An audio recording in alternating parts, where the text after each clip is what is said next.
All right, good day, everybody. Here we are in episode 3 of JICS Presents Beyond Borders Australian Success. It is amazing that in episode 3 we have almost our entire team here. And without further ado, why don't you just introduce yourselves? My name's Aman. I'm the founder and director at JICS, and we are a migration and job search company. Right. Rishi. All right. My name is Rishi, and I head operations and marketing and make people and technology and things work together. That's it. Hi, everyone. I'm Nikita. I'm the job coach and your search partner with regard to employment. So I basically have joined JICS to help out a lot of our migrant community with their job search. Right. And today we're discussing how we make a difference in people's life. We help people call Australia their home. And one of the biggest challenges that someone who comes to Australia faces is finding a job. And Rishi, if you could share your story. Yeah, it was pretty interesting. I came to Australia with, almost 20 years of experience when I came here. I was leading, verticals in big conglomerates back in the subcontinent, and coming here was, I thought I'll get a job very easily, but that's when the reality struck, and I couldn't get an opportunity. I realized that at times I used to get the feedback that you're overqualified, you've got too much experience, and all those things. But then I met Aman through a old contact who used to work with me in India. He referred me to Aman, and then he helped me out, crafting my profile and creating my CV. We had to tone down a bit, from an Australian perspective, make it more relevant. I bagged my first opportunity with Aman's help, and in fact, I got 2 opportunities through him. And then during this course, we connected well as friends, and then this opportunity came up, and I jumped onto it because I realized that it's my personal experience that what I went through. If we could genuinely help people, because we understand their needs, where they're coming from, the realities, their expectations, etc. So it was something that I could relate to, and I thought that I could make a difference. So that's why I decided to kind of join Aman, and that's why I'm here. Right. So how does a normal day look like in this part of the department? To the recruitment side of things, I guess, we have a lot of our clients who sign up to the job search process. They get aligned with a recruiter such as myself, and I basically take them through the job search process, explain how to become marketable in the Australian market as opposed to wherever they've come from. It is quite different. I partner with them with regard to interview coaching. Any questions whatsoever, I'm basically available 24/7. So yeah, that's kind of what I do. My background is recruitment. This is all I've ever done in my career. So this was a really good way to actually work and make a difference in people's lives. So that's what I really enjoy about working here. Yeah, definitely. I think the strategy piece that we do is probably something that we don't highlight as much as we should. So like Rishi mentioned, like a lot of time people are overqualified. They're not going for the right roles based on their experience. They're just doing the wrong thing, and therefore they just keep getting the wrong result. And that's where, Nikita and Hina are the team member, and myself, we work with them to make sure the strategy is correct, which is, the most important part of the process. And then the rest of the things we can optimize as we go on. Right. So what do you think is an average? Like if somebody applies, signs up with JICS, what is the average? Like how many weeks, how many months? So look, on an average, that's because I'm the first point of contact when people reach out to, and that's the first question they perhaps ask, apart from asking that, will you get it, are you giving us a surety to, get a job, which I say that no, we work on a success outcome model, and, wherein, you will only kind of, pay when you up for our services once you've attained success. So that's That's number one in terms of building trust, and that's the first building block. But it normally, what we've seen after COVID, it takes anywhere between 8 to 11 weeks to crack an opportunity here in Australia. So that's the average sweet spot that we understand on an average it takes. And is there a certain time of the year that, picks up a different pace? Yeah, I mean, picks up especially post February, second week of February. That's, after the holidays, when the schools open. That's when, everybody's back from, whatever they from their Christmas break. And then, it kind of really peaks till May end, June, and then drops off a bit because people are then finalizing their next year's budgets because the financial year ends in June. And then it, picks up again towards the first week of July, and it's, stays till almost October end, and then kind of simmers down after that. Right. And do you have any interesting clients who would really be impatient in the middle? And Yeah, absolutely. So, I mean, it is job searching can be very stressful. So, clients deal with this quite differently. There's a lot of emotion involved. So, I think it's also about managing that with clients, making sure that they're not taking it personally. It is a very competitive job market. So, some of the statistics that we can share around, how long it takes for a job process to go through, rather. The other thing is also just explaining how to make themselves marketable. So, networking, on LinkedIn, for example, or even just reaching out to employers or recruiters and having those chats and really flagging your application, that this level of proactivity really does do a lot for your application. It's not a reactive market. You do have to be quite proactive. So I think it's just about managing a lot of those expectations and what they're used to, unlearning that and learning the new market again. And do you think people have this assumption that, oh yeah, I'm going to get it very easily because I always had it easy in my life? Do you think some people come with that confidence? Yes, definitely. I mean, especially when I find, we get more senior clients who have got 10, 15, 20 years of experience, who are probably, quite well in their fields when they were back home. They've come here and they've realized that the opportunities are very different. Now suddenly they're having to explore quite junior level roles, and it can be quite disheartening. So this is where I guess our empathy level comes in to understand and explain this is what it is. It's just a first step. Get yourself into your first role, and from there you can keep building yourselves and make your mark. Yeah, I think what you said, I think, is extremely you hit the nail, when you said expectation set. That's something really, really important, for such kind of candidates. You set the right expectations. They know what to expect, especially when they come from it's from the subcontinent. It's a different ball game, as I was mentioning earlier.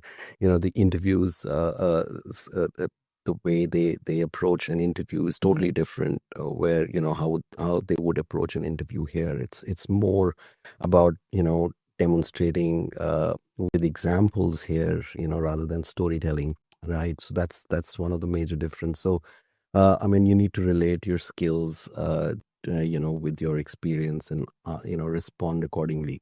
So those are certain things that we kind of coach them on. That's what makes them small things that which people overlook. People must understand that where they come from. They know that fraternity. People would know them because they've done some work. They have left some kind of impression amongst people. They've got good references. Here everything is it's an empty slate. They starting from the scratch, so they need to build their credibility, right? So and for that they need to be aware in terms of what really works here. So we tell them small things during our coaching sessions, etc., as to what to expect, how to answer relevantly and stuff like that. Yeah, and I think everyone's different here. So I think that's the key thing, that some people, they talk too much, some people they talk too less, some people are arrogant, like you said earlier, and some people are underconfident. So it's our job to kind of pinpoint where they're going wrong and what they're doing wrong, and then to make sure that we correct that for them. And that can only happen from an individual coaching perspective. And that's why we've always kept the business towards individual coaching as opposed to group, because just having, kind of generic copy and paste advice, it doesn't work, because ultimately that person is making some specific mistakes that no one is telling them or taking the time to explain to them. And that's what, that's our differentiator in terms of what we do, basically. Yeah, and I think on the other scale, you've got, very junior candidates who don't realize that even a phone call is an interview. So this is when you're having to coach and say things like, if you're asleep, just don't answer the call, or if you're out and about, don't just try and get through this phone call. Treat it as an interview, take the time, focus on the call, and really get through it in a way that would be systematic and actually, bring you to an interview stage face to face. So even little hints and tips like that, I think, go a long way with junior clients that we actually, onboard as well. So I remember you sharing with me initially when I joined JICS that your first client, who was a mother, right? She came to Australia and she was looking for a job, and you would help her during your office lunch breaks. Yeah, that's right. So I was working at that time. I was working full time, and I started the business as a side hustle to begin with. And so yeah, my first client was a mom who had not worked in the industry for about 10 years. She'd never worked in Australia before, and she was from an Egyptian background. So she was an engineer, and working within, I believe, telecommunication engineering or similar, but she also had a strong sales background as well. So yeah, so basically started working with her, realized that, she was not very confident that she would be able to break back into the industry. She didn't really have the understanding of what was required to work in Australia. But she had a passion and a drive that I could see, that she was very motivated and she wanted a career and she wanted to be independent. And a lot of people who comes with partner visa, especially once you have a child, once you're married, do they have this mindset that, okay, I'll probably not be getting something in my industry, so I have to settle down with other jobs that are easier to find? Some of the people do have that mindset, and then some of the people feel that, they have a degree and have qualification, and therefore they are, they expect a job in that specific field. So it's really a mixture, and that's where we come in, where we need to set the right expectations for them. In her situation, look, she was pretty flexible. She wanted a job that was obviously within professional services, and she didn't want to do a casual job necessarily. She wanted something in a corporate office environment. And so that was her main aim, but she was flexible in terms of the kind of job that she did. And so I worked with her, looked at more entry-level roles, given the situation, but something that was within the engineering industry. So she could then build her way up within that company and have a, 5-year plan in place. So yeah, so long story short, look, we worked with her, we set the strategy, gave her a lot of confidence, like she was lacking in confidence was the key thing. And by working with her closely, having some sessions, I was able to instill that confidence in her that yes, she is able to do it. And when she got 1 or 2 interviews, that's when her confidence really, rose up, because she believed that, she was in the game. Until that point, no one had called her, no one had engaged with her, and she didn't feel that there was any opportunity for it to work, basically. And I remember particularly her mentioning that she had 2 skills. One is, the background in engineering as well as sales. And she picked a company that had both, right? Correct. So in engineering sales, there's often junior to mid-level positions where you are the first point of contact for clients. And they often require good sales skills, but also good technical understanding. So I found that was a niche where she had a distinct advantage over other people in the market. And we used that advantage to then get her that first job. And from sales, she went on to being So from sales, she went into a technical role, which she always wanted to do long term. And she's basically now moved into a more technical role and is really excelling in her career. Right. So do you think sometimes we over worry about like, oh, I want this particular position or particular role, but we don't think like, okay, maybe we can start from somewhere else with some other skills? Yes, I think a lot of clients come in with very specific expectations about the job market, that they will get something because they're qualified already, right? They've done the time, they've worked in their field. And I think, it can be quite disheartening. But I think the biggest thing that we provide is think a little bit broadly, think of other options. If this is not exactly the step that you need to make into your field, think of the step before that you can make that'll eventually get you there as your next role. So it's about really, broadening that sort of horizon for them. Sometimes it's just about giving them the reality of the market and how many applications a lot of companies may be receiving at a time for a job. And I think that really opens their eyes about how competitive the market here really is. Exactly how competitive the market really is here. Extremely competitive, especially if you look at, say, for example, business analyst roles here in Australia. I mean, there's a huge supply, less demand now, so that's the reality. They're struggling to get an opportunity because there's so many business analysts in the market now, because there was a period where, there was a period where, so there were a lot of people who got their PRs where, the skill occupation requirement was of business analysts. And those roles got, filled, very quickly. And now still, those are trickling in. And as I said, that, there's a huge demand that is there. A huge supply that is there, but less demand now because, the roles have almost gotten filled. And how often would people like to switch their career? It really depends. I've seen, maybe 2 to 3 years on an average. That's the time that, they would want to kind of, look at new opportunities. Maybe they're looking from a financial perspective, or they're wanting to kind of, further their career in terms of career progression. So, what average 2 to 3 years, yeah. I think we need to keep in mind that, a lot of offshoring is happening these days, and whatever roles that can be offshore, like let's say manual testing is a classic example where a lot of manual testing roles are now sent overseas to other countries, and anyone who's in that career can see the market is declining in Australia. So people have to be adaptable. We're in a global economy now, and companies are going to offshore because that's just, that makes them more profitable and makes them more scalable and all those factors. And I think people need to be adaptable and understand that their roles will change. And now with AI and different things happening, if they don't adapt, then it becomes really hard for them. Right. And how is it working with each other? I think we can come to the fun part. It's fun actually. Are we like Avengers? Yeah. If there's someone who needs something in terms of help, we've got people around to kind of, provide that assistance immediately. So we work as a very well-oiled team. There's a lot of camaraderie in the team, and that's what JICS stands for, right? So we pitch in for each other. That's something which I've seen, and especially coming from Aman, right? He gives that freedom, and it's about wherever wherever the team needs some kind of support, all of us kind of are ready to kind of pitch in. So that's something which is good about JICS. And everybody asks, what does JICS stand for? Do you want to answer this? Yeah, so basically JICS stands for Jobs and Immigration Consulting Services. So it's Oh, really? yeah, that's our line that we're going by these days. So that's the line that actually a media article came out, and we never told them that's what it stands for, but that's what. Well, I didn't know. I just knew it. And that's yeah.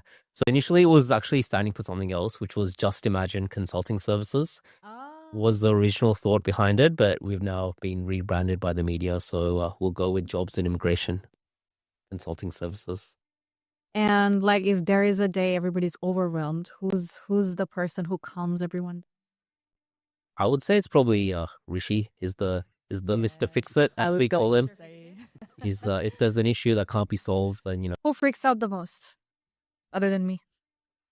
Other than you, it's hard to really see anyone else freaking out. I think you're the main culprit there, brother. It's I don't know if anyone else freaks out, Rishi. What do you think? No, just her, right? Yeah, I thought so. And when you have a client that like you think it's a little bit challenging, whom do you make the call? So I normally tend to send Rishi a text message with the client's name and a face and an emoji. That emoji says it all? The emoji says it all, yes.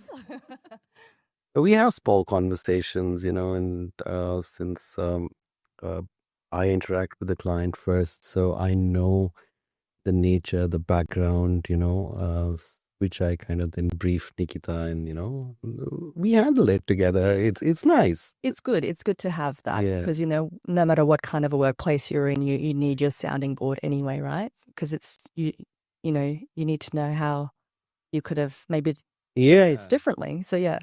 I think it comes to me after a certain point Yes. in that equation. So I'm the last point of call When does it come to you? when shit is hitting the fan. So usually at that time.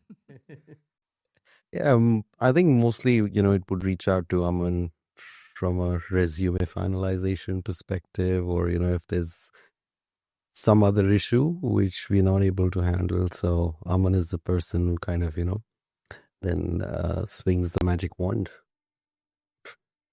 Sometimes even the name just works. People know who Aman is, so that The that comfort zone. yeah, absolutely. That I know that it's been a large part of our model, a referral business, and Aman Sethi is known, so that goes a long way. Usually, telling people that Aman's also involved in the process in this manner. I want to ask you, Rishi, that majority of the students or classmates that I had, or anybody that I speak to, they have this mindset that I need to study something that will give me a PR pathway, right? How relevant is this, and what do you think? Are they doing the right? Are they making the right decision? I mean, to some extent, yes. I mean, they need to have those relevant qualifications to attain their PR. So they need to be on the right pathway, and for that, doing the right course is important. So from that perspective, then they're not thinking wrong. But there's a lot of information that's there, which they watch on social media, or they would have heard through friends. So there's a lot of noise as well, right? So when they come to us, we try to guide them. We try to, tell them the facts, and guide them step by step, build that trust, in terms of what's required, what's essential for this pathway. So that's what we do, right? We break that clutter, and we provide that clarity. I think a majority of our guests that's coming to the podcast, we have this similar, I'm hearing this similar story that people come with this idea already because of their friends or their relatives or hearing about their experience, and they assume that the same thing is going to happen to them. Maybe this has happened 5 years back, as you mentioned, that one friend got a job 5 years back, and then they're still idolizing that example as if the same thing will happen to them. Another case that keeps on happening is that when people's 485 runs out, they're freaking out because the current employer is not going to give them a sponsorship, right? And then suddenly they want to change their career and say, hey, you know what? I want to study something completely different because that will ensure my PR. Do you get certain situations as such, like clients?